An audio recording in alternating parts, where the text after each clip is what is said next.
afternoon, Patriots, and welcome back to another awesome day on this channel. This has been a very long week, very crazy, but today I'm super happy. You may have seen my community post a few minutes ago.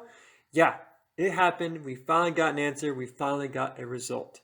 So, moving on from that, ladies and gentlemen, today, as promised, I'll be showing you resources. Resources that y'all can use for homeschooling. As we mentioned in past videos, you are starting to see tyranny put its talons into the educational system. However, there are also brave parents who are rising up and fighting back against this new wave of tyranny in our school boards. So what do? How do you pass on critical thinking skills to the next generation? If public schools aren't an option, and if private schools aren't an option, what do? The answer? Homeschooling. This realm of learning is becoming increasingly popular all across the nation. But sometimes it can be very hard to figure out, what do I do? Where do I start? What do I cover? How do I know what is and what's not allowed in my state? This video will be covering all of that. It will be done in a clear and concise manner, and you will have tangible things you can actually click on, download, and save for future uses. As y'all know, I'm a full-time teacher, and some weeks are harder than others. But the one thing that's always there for me, the one thing that keeps me going every single day, is the one, the only, the beautiful coffee. That's right. The beautiful dark roast of Freedom Hill Coffee Roasters. Without a doubt, this coffee has gotten me through early mornings and late nights. Check them out. Owned and operated by veterans, Freedom Hill Coffee Roasters create exquisite brews from select beans, offering a wide selection of roasts and merchandise. Apply Constitution Vet for a 10% discount on your next order. Freedom Hill Coffee Roasters, supporting noble causes and brewing excellent coffee for those who love God, family, and country. As always, Patriots, you know the drill. Please make sure to like, share, subscribe. Turn on those notifications. That way you'll know when I get new content out there. And finally, don't forget to support the brave patriots down below. They are the real troopers in the trenches that fight every single day against tyranny. Sit back, relax, grab your drink, and let's get started. As previously mentioned, this video will be short, clear, and concise. More importantly, this will provide tangible resources that you can use today. Everything you're about to see is linked down below in the description. And here we go. That's right, Patriots, another mind map. You can access every single thing you're going to see here in this video. So let's dive into it together. Okay, this is simple and to the point. Homeschooling resources. If you find yourself as a new homeschooling teacher, what do? How do you know where to start? This is your foundation. First thing you do, click on this little blue icon, and it'll take you to some various websites. The first one is pretty interesting. It provides a very broad overview on how to start homeschooling. The second one pertains to legal standards. How does each state regulate their homeschooling requirements? The third link talks about the educational standards.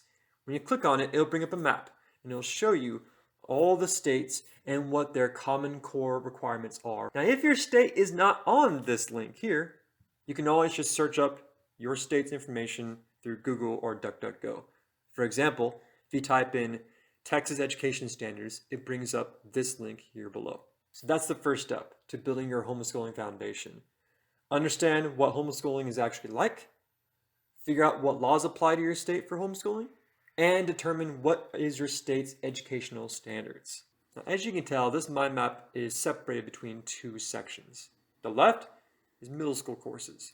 The right are high school courses. Each of these branches has an attachment, and these attachments are the objectives that I use at my school. Now, to be fair, these courses I'm about to show you may not be the same in different states. However, these will provide a very basic foundation to build upon. Bottom line, these resources are my gift to y'all. For time purposes, I won't go through every single course, but I will show you certain ones to give you an idea on what to expect when you open this up. Let's begin with the middle school courses, such as Early U.S. History A. When you click on it, it will automatically download the attachment. And these are Word documents. So if you have an Apple or a Linux, you might have to change the format, but the material is still the same. So what I did, I copied all the objectives that I use in the school I teach at. I rearranged them slightly and I bolded the action verbs. That way you know exactly what the student should be able to do. As you also can see, I've organized this by time periods. So I try to keep it as chronological as possible. So this is early discovery. Then it goes to birth of a nation. The last unit focuses on how our new country expanded beyond our original borders. This typically ends around the 1820s, 1830s. But yeah, there you go. Every single course will have a Word document just like this, with all the units and the objectives clearly listed. Now, the way you accomplish these objectives are completely up to you and the student. Now, moving on to the high school side, we'll take a look at U.S. History B. You will have some objectives that are prevalent throughout the whole course. Here, U.S. History B begins with World War II, and it continues on to the Cold War, Vietnam and civil rights, and ends with the modern era. World history on this side is very different, and you'll see why here in a second. As you can see, this course uses thematic elements to cover material.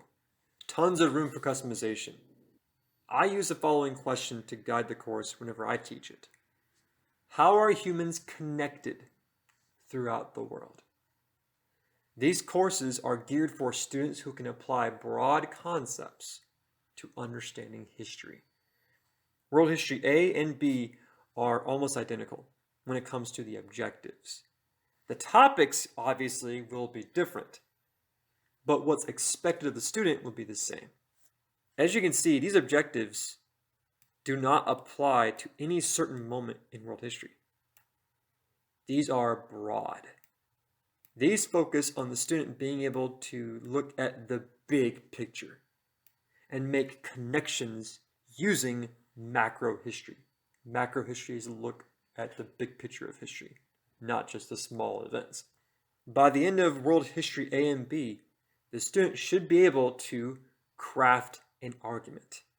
So if you want to break it down to one critical thinking skill, it's the ability to research, gather evidence, and use that evidence to create a clear and concise argument. Okay, CV, I got the homeschooling websites. I have the educational standards. I even have course objectives. Yay, awesome. But CV, how do I grade them? How do I hold my students to fair standards while also maintaining academic integrity in the home? Well, here's your answer. If you click on grading resources, you will see this attachment. These are rubrics. Probably the best tool that I've used in my teaching career. These are open for customization. You can tailor these however you want. These rubrics provide a good starting point when it comes to grading your students fairly and ensuring that they know what the standards are. And finally, learning approaches. You have the material, you have the rubrics, but CV, how can I teach this? Here are some options. Number one, find images that relate to the topic. You can use the CSPEG approach with this. Old-fashioned lecture. Student takes notes and submits the notes for homework. Build a mind map, and this mind map can be over anything. It gives the student freedom to just show their organizational skills and their creativity. Analyze videos, discuss key points. Analyze primary, secondary sources, discuss key points. Interactive, hands-on. Video games, create something, a physical activity, role-playing. And lastly, have the student chart their own path in accomplishing the objectives. Let them figure it out. Guide them, help them if they need help, but take a step back and let them surprise you with the results. In closing, Patriots, I hope this short video provided you a good idea on where to start for homeschooling. The concept of homeschooling can be challenging and it can be kind of scary, but only if you let it be scary.